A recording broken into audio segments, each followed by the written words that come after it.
When the Kia Stinger first came out, we were all so impressed by it, but many people were wondering if the automaker could keep up that momentum by continuing to offer us exciting and stylish cars at an affordable price, or if the Stinger was just a one-off. The Kia Telluride is really impressive, and it's clear that Kia can really roll with the best when it comes to delivering a premium and interesting car for the masses. But to see how it stacks up to the competition, we brought out one of the best three-rows, the Subaru Ascent, to see how this Telluride really rolls.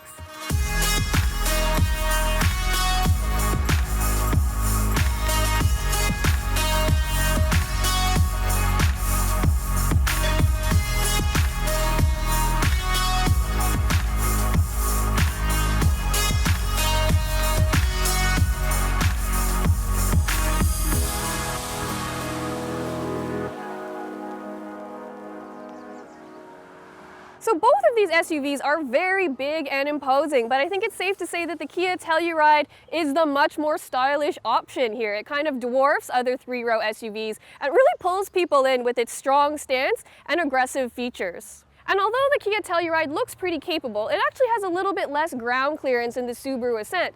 The only problem with the Subaru is that the styling doesn't really have any personality, so it kind of fades into the background.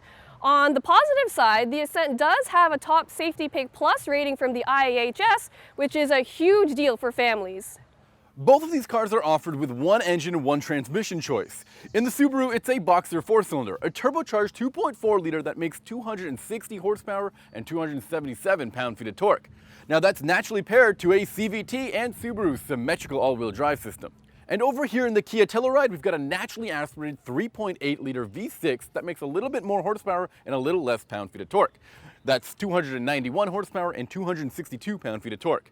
That's paired to an 8-speed automatic transmission. Now in the US, you can get this car with front-wheel drive or all-wheel drive, the latter of which is what we have here today. Subaru used to get a lot of criticism about its boring interiors, but I think the Ascent is really helping to turn that around because it looks really classy in here. I love the brown leather seats and the matte wood trim. The design and layout is pretty basic, but the benefit to that is that you know exactly where everything is, and that makes it really user-friendly. What stands out about the Ascent's interior is how family-friendly it is. You've already heard about the 75 cup holders, there's actually 19, but you can also slide the front row captain's chairs forward and backward to give the third row more room or make it easier to get in and out of. There are also grab handles that the passengers back there can use to hoist themselves out, and the doors open nice and wide, which is great for families. The Ascent also has a ton of storage cubbies and little compartments to put all your stuff. I also love having fast charge USB ports all over the place, and you can get up to 8 of them in this thing. The second row can also be optioned with heated seats. The touchscreen is okay, but it can be kind of slow to respond, but luckily there is Apple CarPlay and Android Auto. There's also a front-facing camera, which is useful for parking, and a rear-view mirror display, which I don't use all that often because I feel like it's kind of jarring. It doesn't have the Telluride's 360-degree camera, but still, the Ascent is pretty easy to park despite its huge size. And of course, it comes standard with EyeSight, which is Subaru's suite of driver assistance and safety features that includes lane departure warning and assistance, rear automatic braking, forward collision warning, blind spot monitoring, and steering responsive LED headlights. Besides the top-down camera, I do think there is some other tech missing in here, like a wireless phone charger and a head-up display. There's a lot to talk about when it comes to the interior of these three-row SUVs, and the Kia Telluride is no different. Let's just get all the formalities out of the way and lead with this. This car has a ton more space than the Subaru Ascent. Be it cargo, third row, second row, this thing is massive and perfect for families.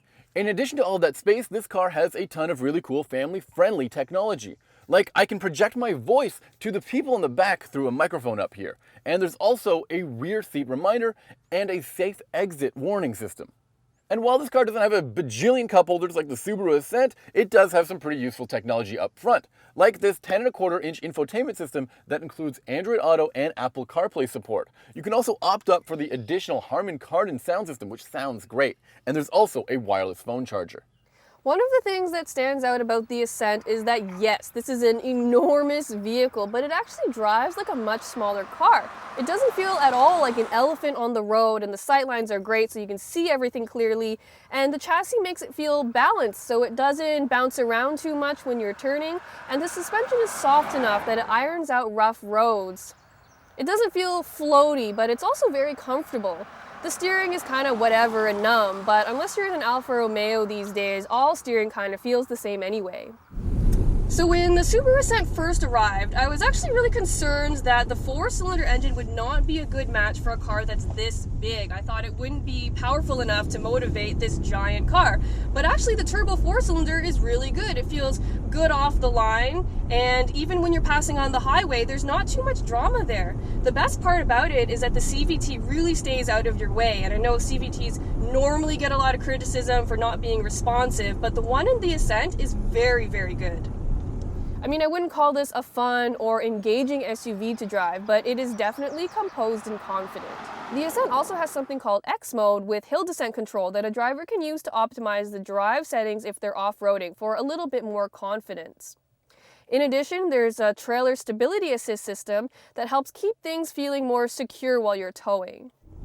So based on the fact that the Ascent has a smaller engine and a CVT, I really thought that it would be a lot more fuel efficient than the Telluride, but in fact it's only 1 mpg better, which isn't a huge difference. All in all, the Ascent is a great vehicle for a family on the go who maybe takes a lot of road trips or goes to the cottage.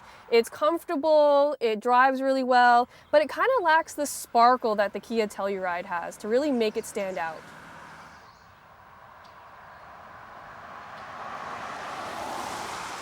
On the road, the Telluride drives really confidently. Everything works really nicely together, and it's really good at making you feel like you're driving a tank-like vehicle.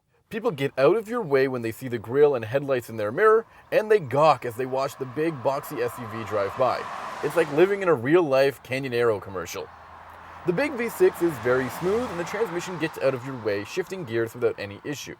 It's definitely better at making a pass than the Subaru is. The car is kind of boring to drive, but it's very comfortable and easy to soak up all of those highway miles. In fact, I think this would be perfect for a road trip for either you or your family or your friends. And whether you're in the driver's seat or passenger, you can just chill out, relax, and take it all in. The Telluride has a number of interesting features to help with the drive. For starters, there's a Kia take on Honda's Lane Watch here, which displays a camera feed of what's happening beside the car on either side. Now, I find that kind of distracting, but it helps when you're in the city and looking out for pedestrians or cyclists. I love how much effort Kia has put into making the car feel safe and easy to drive. Many people are intimidated by driving such a large car, and Kia seems to be addressing that. There are other safety and driver's assistance features. The adaptive cruise control system is very good and even adjusts for speed limits. And the lane keeping assist actually tries to keep the car centered in the lane rather than bounce all over the place. And speaking of bouncing all over the place, the Telluride has a pretty cool self-leveling rear suspension system. So if you're towing or hauling a bunch of stuff, it'll help keep things even. The car also has a few drive modes. I don't think they're all that useful, but some buyers will like what it has to offer. On the left side of this dial are all the regular on-road drive modes, and they change the way the power is split between the front and rear axles. It also adjusts the steering effort. On the right side of the knob, when you push in the button, you get these off-road settings, which change the way the all-wheel drive system behaves on different surfaces. There are some downsides to the Telluride. I think the suspension feels a little too floaty at times, almost like an old Cadillac. You know, it just kind of like floats around, gets you a little seasick. But in addition to that, the car isn't the most fuel efficient, earning about 21 mpg combined, and it can get kind of expensive as well. I mean, fully loaded, this car costs well over $47,000, and that includes special paint and the interior options that this car comes with. In the end, we still really love the Subaru Ascent. It's family friendly and it drives really well and it's very comfortable, but still, it comes up a little bit short next to the Telluride. And this Kia may be a little bit more expensive and a little less fuel efficient, but it really impresses with the way that it drives, with its styling, with its interior, and all of that technology. It's clear that it's really on top of the game right now.